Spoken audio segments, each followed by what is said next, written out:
Sunday. The 11th, the 10th, the 8th? The 10th, I think. Close enough. By the Gregorian calendar, today is July 10th. How is it already July 10th? Well, the mint is blooming for the first day. These little purple flowers. Very nice.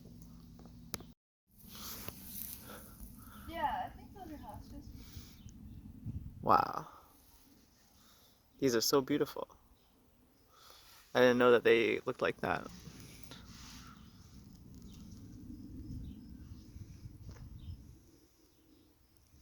And the mullein. And the stilby. Just going.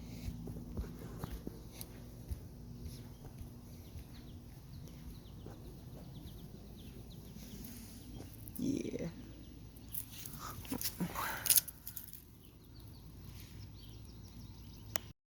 It's like it goes from like lavender into like what's that? I don't even know what that color is. It's like a dark Periwinkle? maybe. It's like a darker purple, and then the darker purple fades into like a grayish greenish. Then the green fades into like an even lighter, like a seafoam green. That's So cool. it's a purple gradient into green. It's really, really wacky. Interesting. It's beautiful. I'll show you.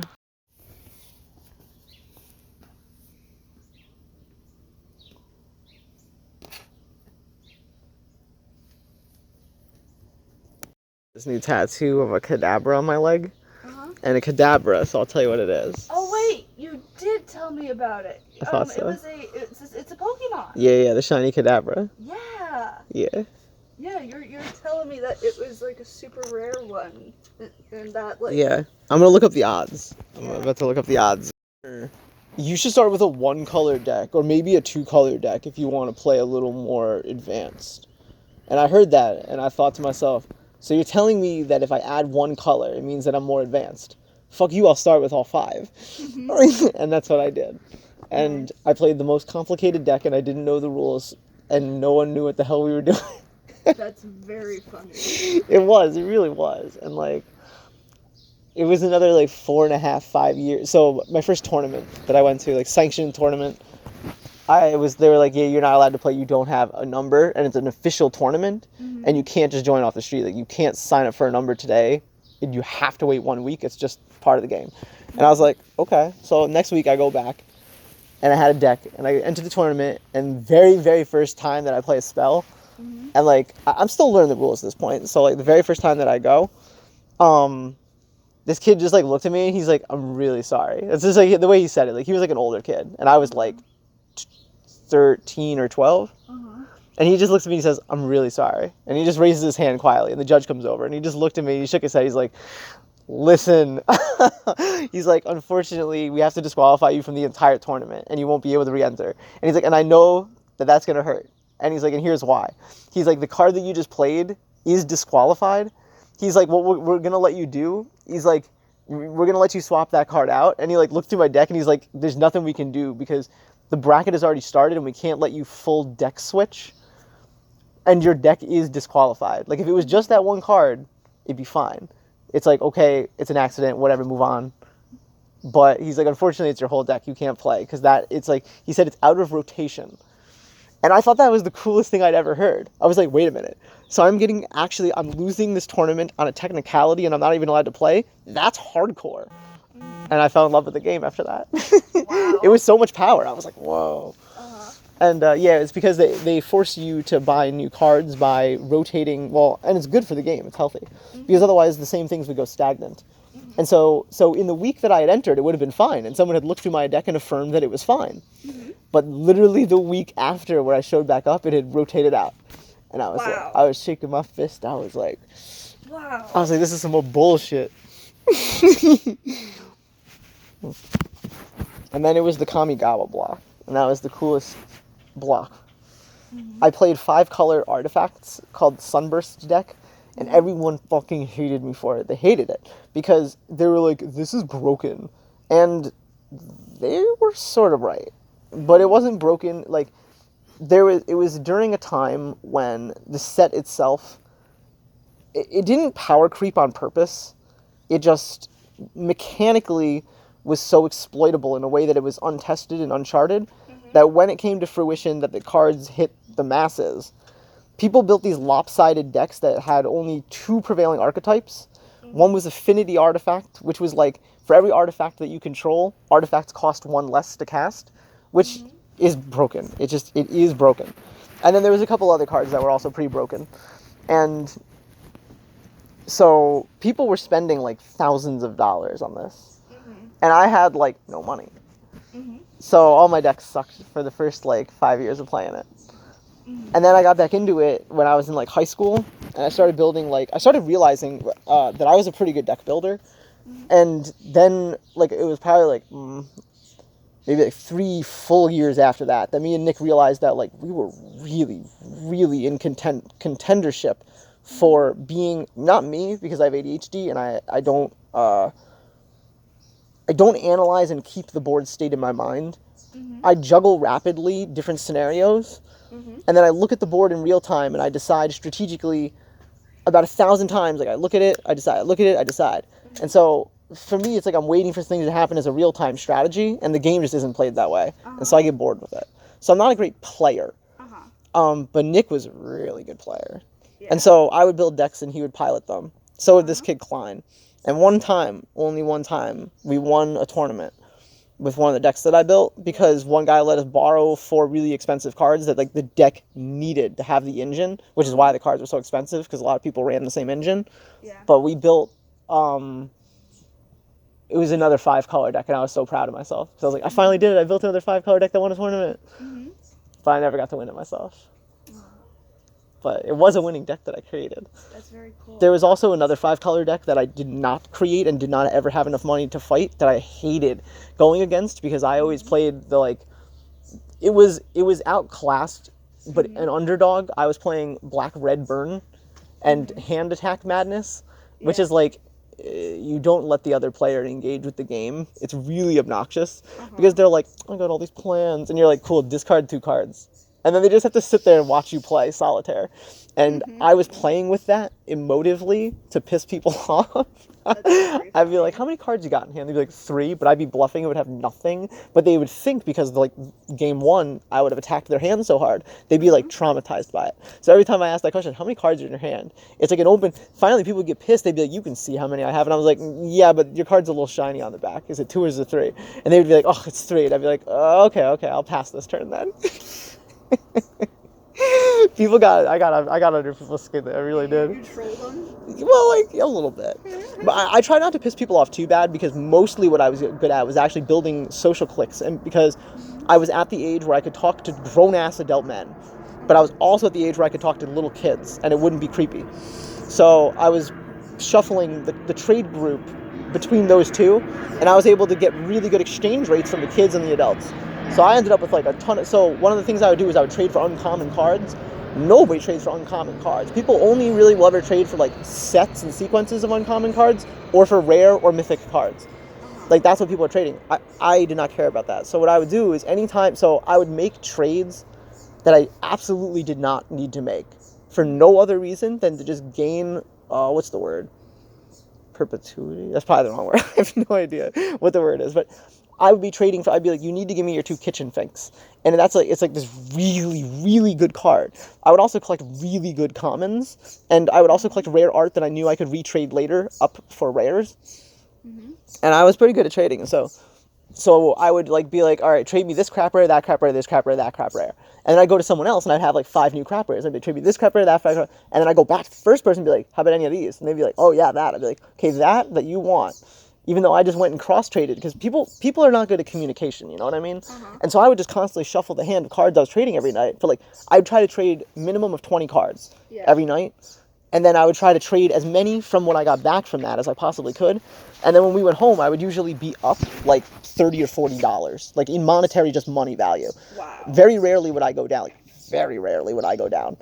And I didn't do it for money. I just did it because I like trading cards. And I love deck building. More than anything, I love deck building. Yeah. I would sit there for hours building like 4 decks at once. With like, I mean, people would walk in and they'd be like, what are you doing? I'd be like, oh, I'm having a schizophrenic episode. And they'd be like, are you okay?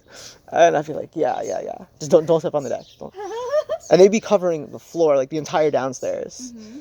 And then Nick would finally like get home from wherever he was at, 'cause he was living here for a bit. Yeah. And I'd be like, yo, what's like a card that does this, because I don't remember any of the cards' names. Mm-hmm. I remember all the art and all the effects.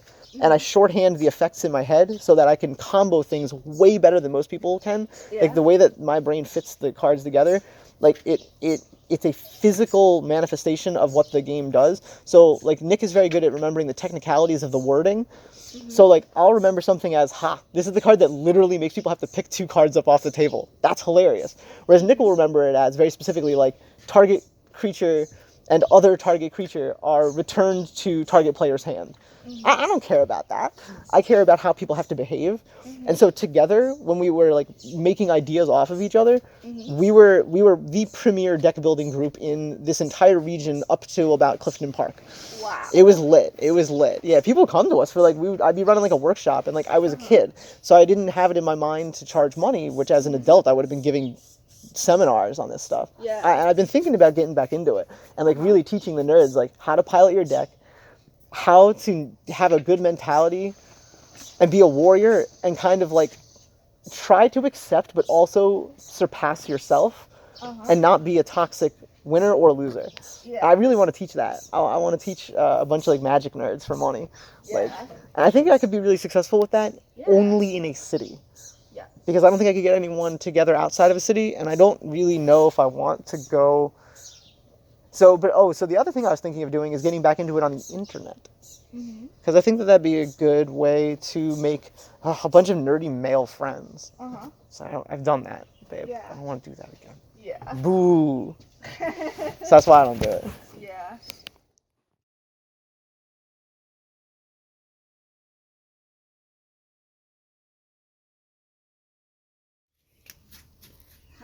Hi.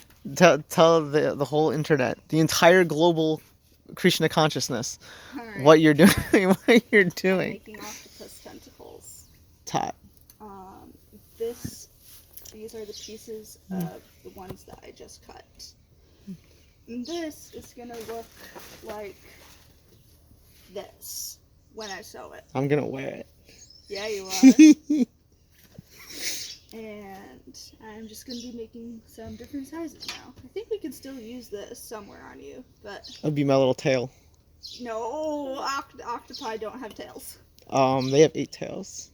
They have legs that squish. I like to think of them as tails. Tails. Well, they're kind of like tails. They're more mechanically like... Like arms? Arm appendages? Yeah.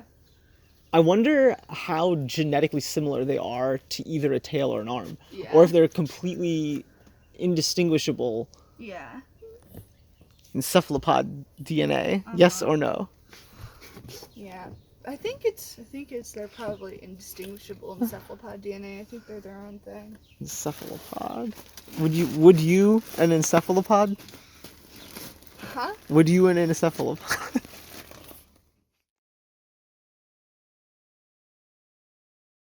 He just kept buying them, and like we were like, whatever, and he would just like leave them at the house. So he basically was buying them for the group, which was really nice.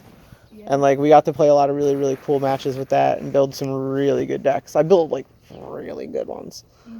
And they were what's interesting about Magic the Gathering is like the apex decks become evident pretty quickly and early into the meta.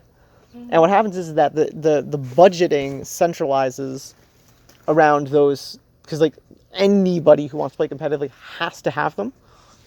So then the second tier budgeting cards are like, it's the difference between paying $36 for one card and you need to buy 4 of them, and paying like $78 for one card and needing to buy 4 of them. Yeah. So like it can get really expensive, and like on average, like I mean some cards, especially in like some limited markets, would go for like $200 for a set. Like easily that much, if not more. Or per card sometimes even. It was crazy, especially with some of the lands. But the second tier was like, you could get a rare for like $1 or like $4. So I'd be building these like ridiculous like third place, second place decks on like a $16 budget. And people were thrilled with this. They were like, how do you do this? And I was just like, bro, first of all, I spend all of my free time, all of my time, just studying Magic the Gathering, trying to make Magic the Gathering cards, and just reading everything I can about the design process. Because I wanted to design them. Yeah. So when I was 17, I tried to get a job with them, which they told me that I needed to be 18 in order to enter. The whole entire game is the queerest, gayest thing ever. So we should get into it. we should go hang out with the nerds. Yeah. And stick our nose up at them. Yeah, I'd do that. It'd be a lot of fun to go with you. I always silently observe the first week I go anywhere. I silent observed at Joe's like boys club for whatever the hell it was called. Yeah. Super Smash Bros. Melee. Yeah. For like half a year. Before people realized that I actually, not only did I speak, but that I was a weirdo, which I already knew. So I was a weird little silent cat boy girl coming in. Yeah. It was fun. They all thought I was dating Joe. There's no reason not to think that. I would show up at like 11 o'clock and I would stay after he closed. So there's no reason to assume we weren't hooking up, but we weren't. Yeah.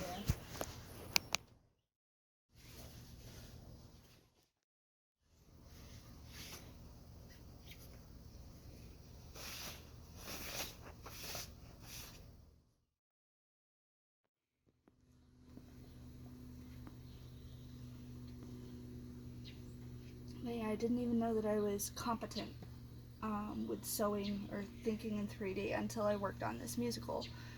Dolly Parton musical? Yeah, 9 to 5. This is as a job, or that's what it's called? That's what it's called. It's called Dolly Parton 9 to 5? No, well... Or it's just called 9 to 5? It's called 9 to 5. Gotcha. But yeah, Dolly Parton wrote it, and it's about working 9 to 5 in the late 70s as a female. Word. And all that entails. Probably a lot of sexism. Yes, that is like pretty much one of the big themes of the musical is like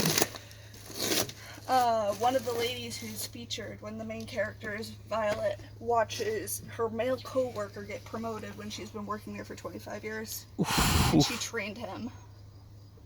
That sucks. And it's about basically the secretaries unionizing to get better wages and better benefits and shit.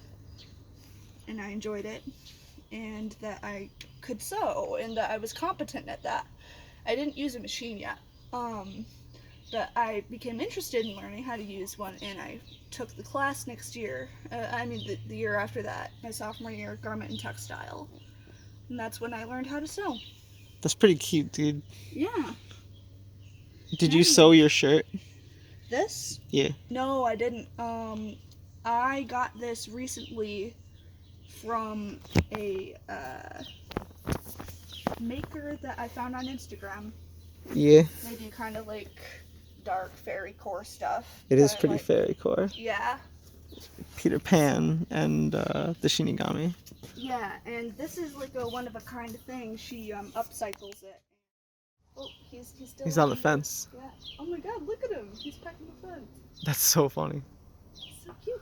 Oh, sorry, dude. Sorry. That wood doesn't have any bugs. Oh.